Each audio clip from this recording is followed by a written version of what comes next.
In this morning's episode, we're going to have something new, something that is old but may seem new, and something that is old. Can you identify which is which? This is Good Morning City on a Hill, and I'm Pastor Derrick. Welcome in.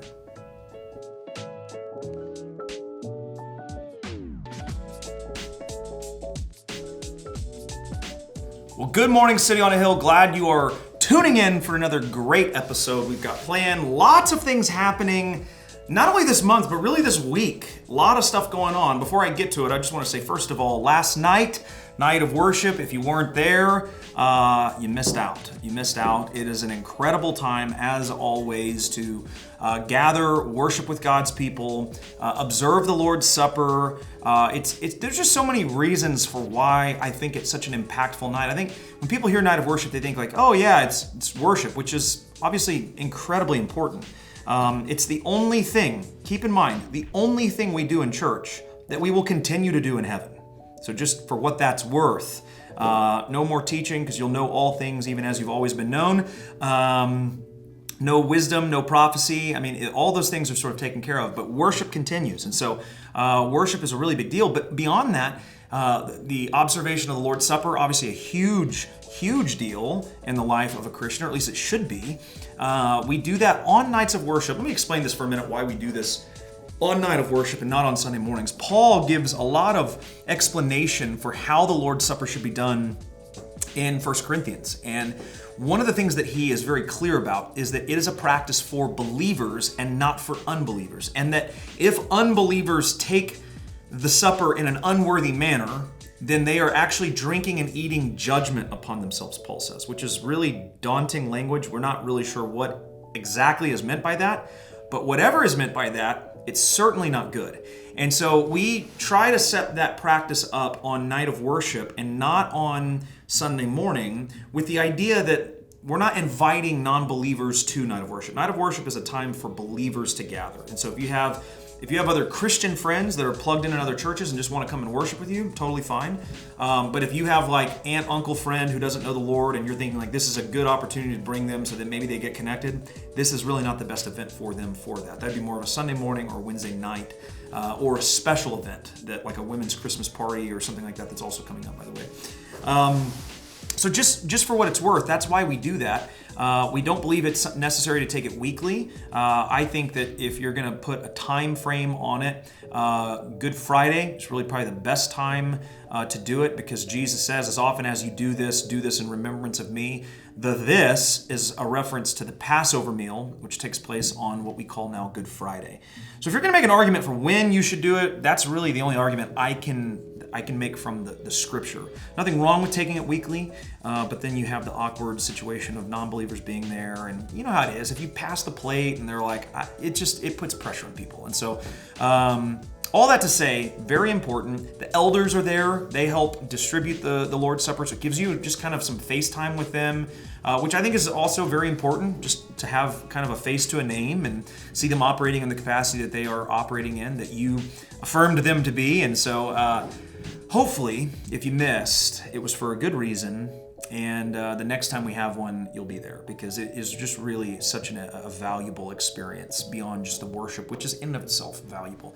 Now let me talk about this week. We have a work week this week going on, so if at any point during the week you have a couple of extra hours to carve out, or even an hour, or even 30 minutes to come up and drop some mulch on the ground, or plant some flowers, or mow or weed eat, or whatever. There's a lot of things that we're doing, trash that needs to be picked up, large items that need to be taken to the dumpster. We're actually going to have a dumpster on site. So there's a lot of like big debris and things from a lot of the construction we've been doing, remodeling, that needs to be thrown away. There's lots of things. So please, if you have time and are willing to do that, contact John Lipitsky or Brian Duncan. Either one of them can help you out. You can also just drop a comment down here, and we'll be looking at. We get notifications for those. The best way to do that, though, would really be to call one of them and get set up. Just come up here, and we'll point you in the right direction. Wednesday night is our intergenerational service. And we're going to be talking about the arguments for the existence of God, particularly the cosmological argument and the presuppositional argument. Say that one to your non-believing friends. You'll sound really smart. It'll be very impressive. Friday and Saturday of this week, we have our high school retreat, fall retreat. So middle school went a couple weeks ago. High school's happening this weekend. So if you have high school students that have not signed up for that, then get them signed up. Download that Church Center app. Get them signed up on there because that is happening Friday, and it is going to be a lot of fun. Middle school is awesome. Heard a lot of great things. I expect nothing less for the high school as well. Women's Christmas party coming up. You want to get signed up for that if you haven't. End of this month, actually, November 28th, last Sunday of the month, we're doing our Compassion Sunday. And I'm not going to say anything more about that right now because here in a moment, in a brand new segment, breaking news, brand new segment right now you're about to see.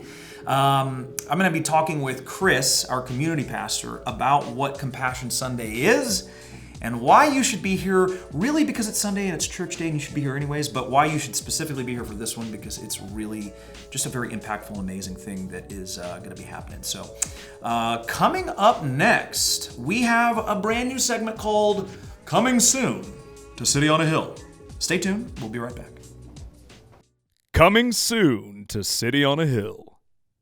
Well, here we are for this brand new segment, and I am welcomed here by our community pastor, Chris Cunnington. How are you? I am doing pretty good. Thank you for asking. Always a pleasure to have you on the show. So we have coming up very soon our Compassion Sunday. Yes, first time in a while. I realized on I think it was whenever it was we first announced it, I started to talk about it as if it's just like, yeah, another Compassion Sunday, and then I realized we haven't done it in a long time, A. B, it was before the pandemic, and a lot of new people have come since then. Right. And so there were so many people kind of like, what is Compassion Sunday? Yeah, it's going to be great. I mean, a lot of people who are sponsoring a child from Sitting on a Hill may take a look and see, hey, they're starting to grow out of the system. They're getting old, they're growing up. Yep. And there are many others who have never gotten the opportunity to sponsor it. So we're going to get a chance to talk about it. It's really an amazing experience. Jess and I sponsored a little girl that is not a little girl anymore. In fact, she's about to age out. Yeah. We've been sponsoring her since she was, I think, like I don't remember how old she was, first or second grader. Wow. And we've just watched her grow up. Yeah, it's and, cool. Isn't it? We've written a lot of letters, and it's amazing. It's such an amazing experience, and something that I think that I'm hoping this Sunday will really help our people kind of wrap their minds around how insignificant whatever it is, $30, $35 a month is for an American. 38. Inflation. Versus how world-changing it is for these families. Yeah, for sure. We came last time I was on the show. I got to talking out of Philippians, and how we need to learn to be content with little and content with much. But even when we learn to be content with little, it fails to compare with what that looks like. Yeah. For Christopher, who we sponsor, and the little girl, what's her name? Do you remember her name? Lady. That you sponsor as well, So I was talking to the Compassion rep, and he was talking about the 2 billion people that live under $4 a day. Yeah.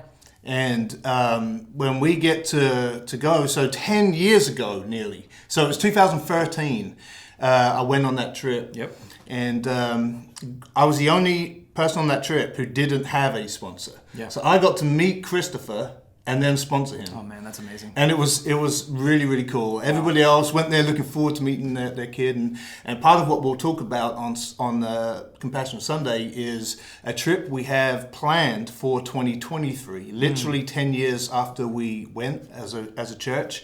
We'll get to see the school that we helped to build. And hopefully you'll get to meet the kids that you sponsor. I don't think we helped build it. I think we built it. We built it. Well, we paid for the building. Yeah. We did. We helped do some painting once we arrived there. But it's an amazing. What they do in that church and at that school is literally life changing. And even seeing Christopher when I met him and his pictures when they come through today. Now he has the provisions he has, it is just a completely different child. And the last time I did the devotional, which was just this last episode, I talked out of a very often not read book of the Bible called Haggai. And I talked about the order of priority that Israel was really failing to recognize. They were wanting to build their own homes, and they were saying, it's not really time for us to build the temple yet. And God's like, no, if you're building your houses, you build mine. Your priorities are wrong. And I feel like the underlying principle of that devotional also really applies here, that, $38 in the grand scheme of things is really just not that much. Yeah. And when you factor in, how much people buy fast food and Starbucks and all the different things, which there's nothing wrong with at all. Right. But it's like if the answer to giving in general, which let's just talk about that for a minute, that the command is to give first to the body. What compassion is kind of an above and beyond. It's like an extra gift, which was very typical in the early church. And the early church, they radically gave in a way that they almost had nothing left because everyone kind of shared everything in common. But when you start to factor in what giving looks like in your life and what giving over the normal amount looks like for something like compassion, I think the immediate response for people is like, well, I don't know that I can afford that. And I think books like Haggai and that devotional we did remind us that it might be that it's not a lack of funds that is preventing you, but it's just a lack of priority. And that's a hard thing to hear, and it's a hard thing to, think about, but it's something that's definitely needed. And even at $38 a month, the mild inconvenience that it causes us, $10 a week to change in our budgets, the investment that makes not only in the kid that we sponsor, but in their whole family, that kid's whole family. Oh, it's amazing. And the difference it makes in me every time I get the letter. Yeah. Like, there's no better investment. Like, it's such a great way to use that small amount of money every month. And hopefully, so there's going to be more than 70 packets. Each packet is a real child. Yep. And all of those kids are going to either be in Nakuru, Kenya, which is the hub that we have sponsored most of our kids, where we built the school, is where we'll plan to visit, or they live within driving distance, and we'll bring those kids to Nakuru when we go visit in 2023. Love it. It's almost like we plan these things. It's just really strange. Well, I hope that this has excited you a little bit and piqued your interest. I kind of made the joke when I announced it for the first time on Sunday. Like, I hope you'll be there. I hope you'll be there every Sunday because it is church. Remember, but for this particular Sunday on the 28th, it's going to just be a really special time. And we have never in my memory had a kid from Compassion that grew up in this system come and speak. Grew up in it, and we haven't at the church. And so I met with him online and spoke with him, and man, I'm really excited for you guys to hear some of his story. It's cool. Well, thank you for being here, and thank you for the work you're doing, and hopefully you at home will really get excited about this and see how you can make a huge difference in the life of another person and really impact the kingdom in a way that is, pretty rare in this day and time. Coming up next, we're bringing in Pastor Reeves, and we're going to be talking in Pastor Derrick's Candid Corner about Fearless series and a bunch of other little developments that are happening with the old guy. Stay tuned. We'll be right back.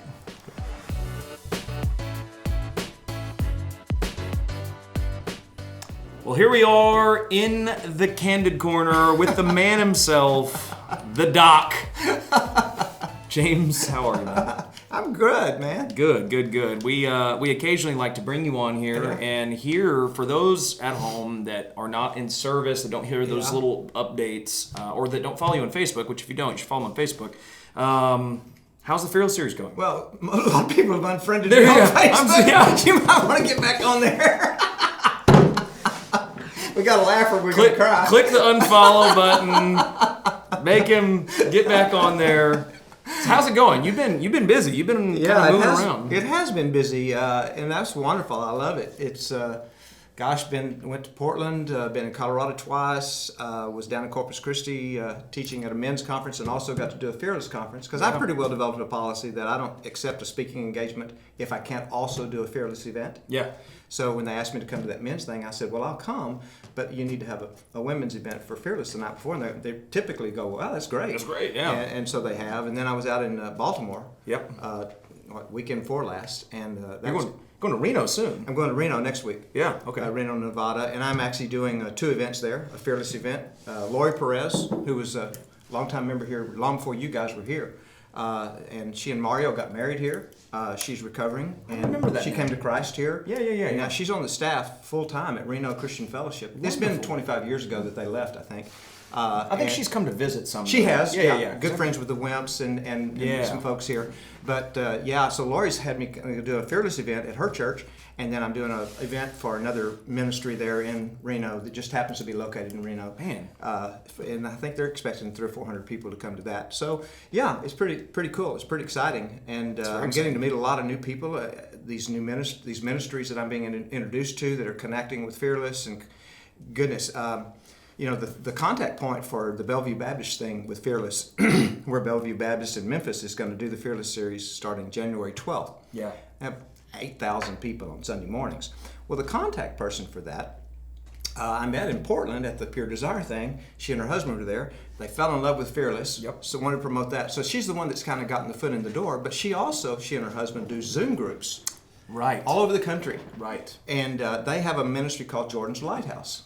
She did a Zoom group last week with women who are survivors of sexual abuse, had 11 women from 11 different states. Wow.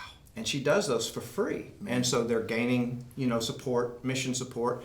In fact, we're talking with our elders about putting them in our budget to support them. Yes. So now we have a resource for our church, but also for Fearless. When women contact me from way off somewhere and want help, but there's no local help, and obviously we can't help them from a distance, and I refer them to Jordan's Lighthouse, and Lainey Hale, who's a woman, she will include them in one of the Zoom groups. So it's really pretty exciting to see those kind of connections coming together. And it'll be a connection for us as a church. So providential. Because we have sometimes women that contact us, and Vanessa will talk to them, but we haven't done Zoom. Right. So now we can send them to Lainey. Yeah. And Lainey will be able to do that. So that's pretty cool. It's fantastic. And for those of you who are not familiar with that church, Bellevue is the, I think you could probably call it the flagship Southern Baptist church. It has been for many decades. Yeah, it was pastored by Adrian Rogers for many years, and until he died in 2005. Yeah, and now Steve Gaines is their pastor, another very influential person. And so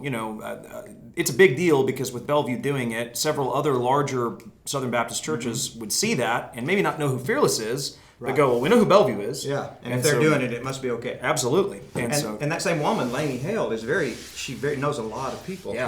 Her pastor, who actually she and her husband left Bellevue and went to a little startup church that Bellevue planted, to help them. Well, the guy that's the pastor there is the CEO of Love Worth Finding. Wow. Which is the ministry that gets Adrian's sermons and stuff out to 167 countries. Amazing. So, his name is Kerry, and Kerry is known by everybody.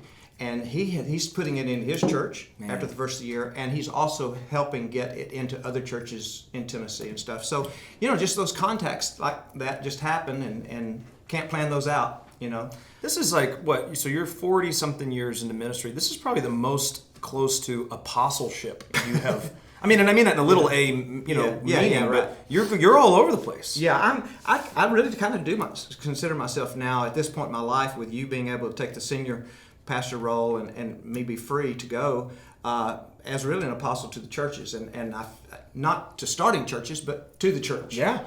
To help them see that. That's kind of a lofty title, and I don't really talk of it that way, but it really is. I'm going to the church. You are. Outside the country. I think it's a biblical title. It's one that is often misunderstood, but in that context, that's actually exactly what it means. And it's funny, I was thinking as you were talking that, John Maxwell's like 5 levels of leadership. He starts with positional, and then he moves up. And I don't remember all the terms, but like near the top is the sort of like grander influence. And I don't remember what his terminology is there, but it's really interesting to see at this point in your life, you move to that point where really, and I hate to say it this way because it sounds almost negative, but it almost seems like a waste for you to be in one church.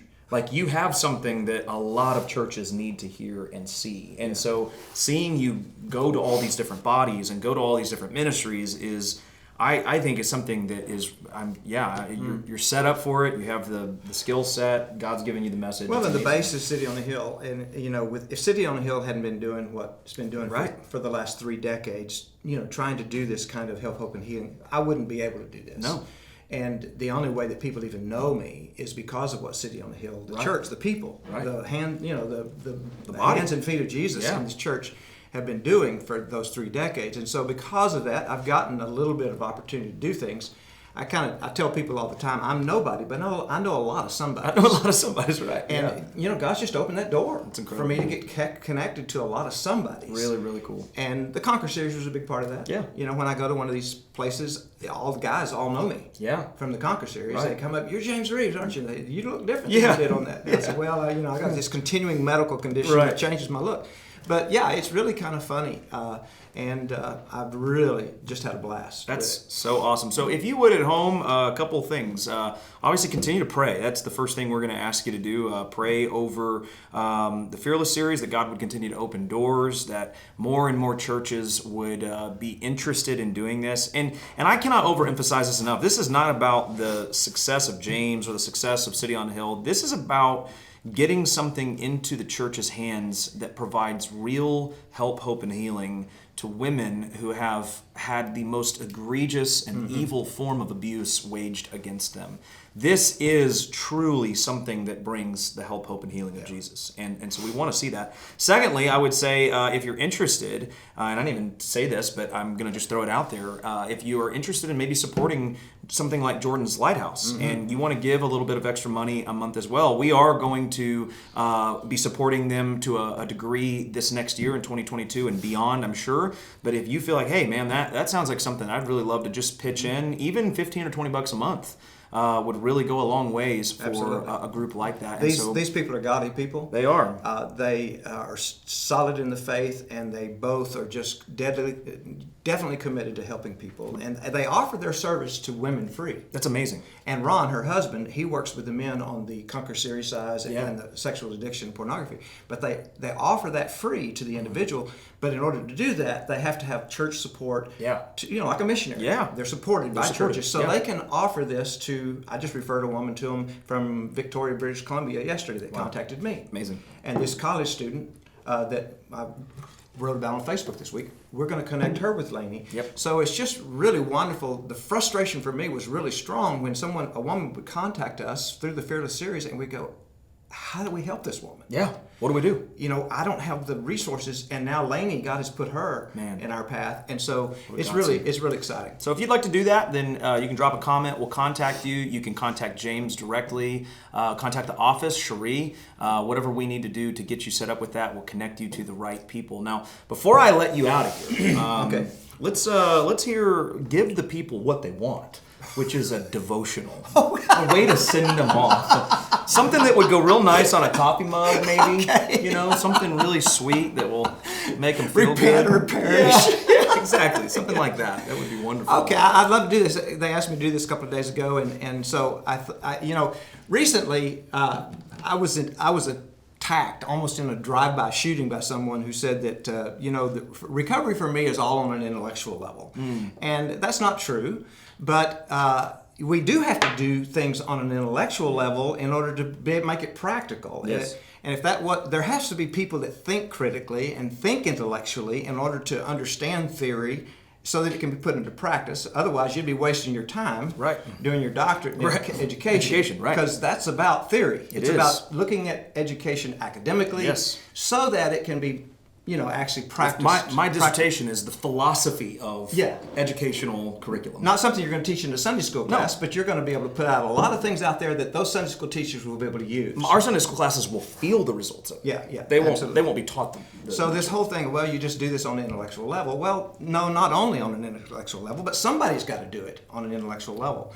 And recently I was commissioned by Covenant Eyes out of Michigan. They provide the software blocking stuff, and it's incredible the ministry that they do to write a book for them. Yeah. And so in the course of writing it, they decided that they wanted me to do a video of introduction of each chapter. So with Michael Lewis and Sam Black came down from Covenant Eyes a few weeks ago. We spent 2 solid days filming those intros for each chapter. And in the book, there's a chapter on shame that has to be dealt with in any form of recovery or healing. And in that chapter, I state that the real enemy isn't what we often think it is when we're in this process. The real enemy is not alcohol. If you're an alcoholic, that's not the real enemy. No.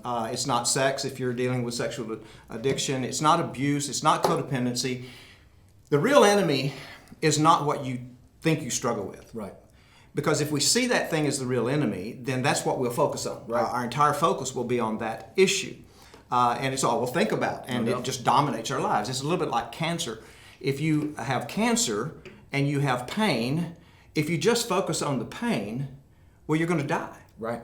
I mean, the pain is something that needs to be dealt with, but the real problem is not the pain. No. The real problem is the cancer underneath. And so while you deal with the pain, you have to keep your focus on the real problem underneath. And so I make the statement in that chapter on shame that your malady is not the real enemy, okay? The real enemy is sin and shame. Yeah.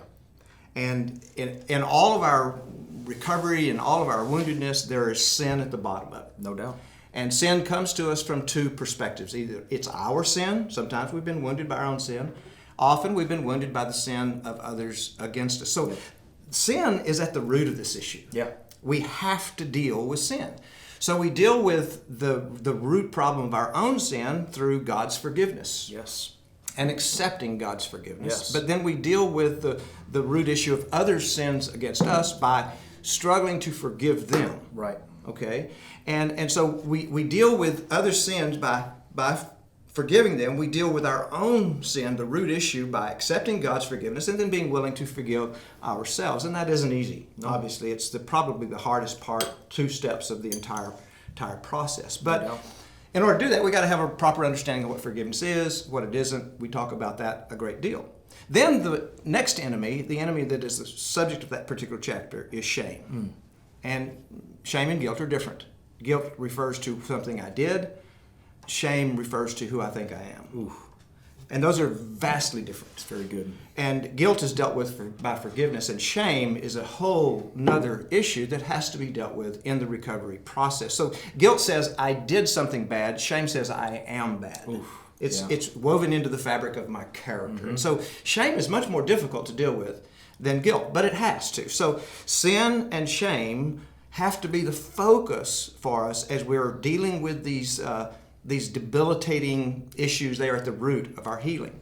But in the meantime, we can't ignore the pain. No. We can't ignore the presenting problem of alcohol or whatever it is. So while focusing on addressing the sin and the shame that is at the root, we also have to do something about the presenting problem. And 2 Timothy chapter 2, verse 22 is really the kind of the verse for the devotional this morning. This is something that Covenant Eyes talks about. And I was exposed to this understanding of this verse through them. And so I want to share that because I think it's great.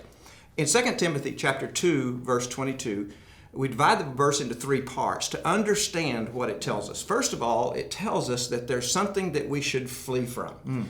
And as Paul is talking to young Timothy, a young pastor, he said, you are to flee from youthful passions. Yeah. So Timothy is young, and so Paul understood there were going to be some things that young man that he's going to have to deal with. And he says, you should flee those things that want to set you up. In other words, put up some barriers against those things. So that means that we must do some things to put barriers up against whatever the presenting problem is. Alcohol, sex, whatever it is, you need to flee from that. It doesn't need to be your focus, but you do need to flee from that. So you put up some of those kinds of barriers, staying away from certain places, certain people, certain things that are going to trigger you. Great. Second of all, the verse says, not only do you flee from, but it says you must flee to. It goes on and it says, not just flee from youthful passage, but he says to pursue righteousness. And I think this is a key where a lot of folks miss it. I do too. It isn't enough just to flee from whatever that thing is that is causing you problems. You've got to flee, but you've got to also go towards something that is positive, because when you flee that, you're creating a void. Yes. And it just struck me this morning, nature hates a void. It does. You know, you dig a hole, you come back 20 years from now, and that hole's going to be filled in. Yes. You know, I mean, wind's going to blow, weeds are going to come in, dirt, and you won't even know where that was. Nope. Nature hates a void. So when you are fleeing from, you're creating a void. Well, what does Jesus say that when you clean up, when he's talking about exercising the demon? Yeah, you better put something in it. Put something in it, or they're going to come back and bring brothers and sisters. Yeah. So exactly, it's that void. You can't leave a void. So he says, don't just flee from that, but pursue then righteousness. Yeah. Look at something that is positive. Pursue those things of God, to fill that void that you're creating. Yeah. And then the third thing it says, do this along with those who call on the name of the Lord. So you flee from, You flee to, but you flee with. Oh, that's good. Yeah. That's so that you don't try to do this alone, that you include others, that you get help, you get into community with other like-minded people. Yeah. And that's the genius of all of the anonymous groups. No doubt. Because they're gathering together with like-minded people. Yes. They all understand this malady and they're doing it together. So here's kind of the final step of the whole thing is that, first of all, we've got to focus on the root problem. Yeah. It's not the presenting problem. No. It's sin and shame. No doubt. We deal with that. But while we're fleeing, while we're doing that, we have to do something about the presenting problem as well. Right. So you flee from it. You put up some barriers. You flee toward that which is positive, and then you allow other people to come in and be a part of that process with you. And you know, as you're saying that, I'm just thinking the tragedy of the American modern church is that we rarely flee with because we're not willing to admit we're fleeing from and fleeing to. Absolutely. We always want to flee to. Yeah. That's it. Yeah, just give me Jesus. Give me Jesus and let me Yeah. flee to that, and let me not talk about the thing I'm fleeing from, and I don't really want to do it with you because I don't want to let you in. Yeah. And boy, what a sad. That's why the church has to be a safe place. It has to be. And it's why in my mid-30s that I nearly died because I was a pastor of this church even at that time. But I didn't want anybody to know what I was dealing with, and I just wanted God to fix me. Right. So nobody would have to know The depth. the depth of what I was dealing with. Yeah. And that don't happen. No. It doesn't work that way. God almost let me kill myself. Yeah. So, but that taught me the lesson that the church has got to be a safe place. It has to be. But for people to be able to say, okay, I'm dealing with this. It's a safe place to heal. It's a really unsafe place to hide. Yeah. We want to make it as unsafe to hide as we possibly can. No doubt about it. Man, thank you. This was amazing, and I know that had to have been beneficial for you out there. We'll be back in 2 weeks with the next episode. There's a lot of things, as I mentioned in the beginning, going on this week. So if you forgot, rewind back, listen to that intro portion, because this week is packed with stuff, and the rest of this month is packed with stuff. And then it slows down. Oh, wait, no, it doesn't, because we'll be in December, and it will only speed up. It gets crazy. Yes. So thank you for being on the show, and thank you for tuning in. And as always, have a good morning, City on the Hill. Amen.